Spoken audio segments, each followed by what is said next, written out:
There is still a lot of debate in regards to where exactly Venom 3 is set. Is it in Sony's own unique universe? Is it still part of the MCU in some weird way? Because the way that they play it up in the trailers, it does look like it with the piece of the symbiote that was left behind in the bar. Well, a brand new report has hit that claims Venom 3 is set in the MCU, but partially. And that by the end of the film, it might be back in the MCU. Okay, let's talk about that.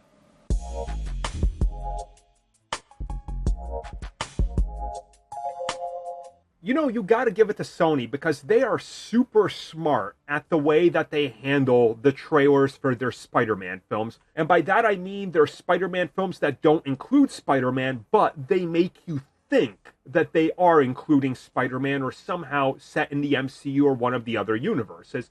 That tactic has worked for them since Venom 1. Now, of course, it didn't really work with Morbius because that movie looked like something not a lot of people were interested in, and then the end result was a complete disaster. Madam Web, and Kraven, I will say, looks like the best film that they've made so far, but it doesn't have Spider-Man facing Kraven, so I kind of lose some interest. And Rhino looks like trash. I'm sorry, I'm sticking with that. Stop defending it. It looks bad. Time for people to get upset in the comments, but hey, it's my opinion. You might think it looks good. That's fine. Thumbs up.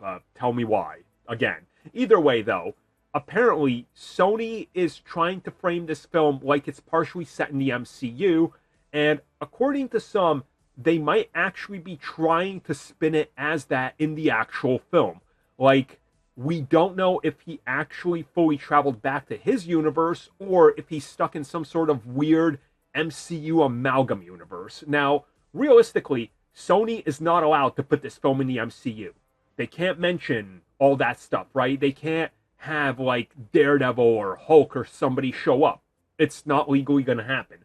But could Sony be doing this intentionally and start playing up into it and trying to tease it more and play it like they are in a weird universe where all these things exist, but he can't necessarily see them?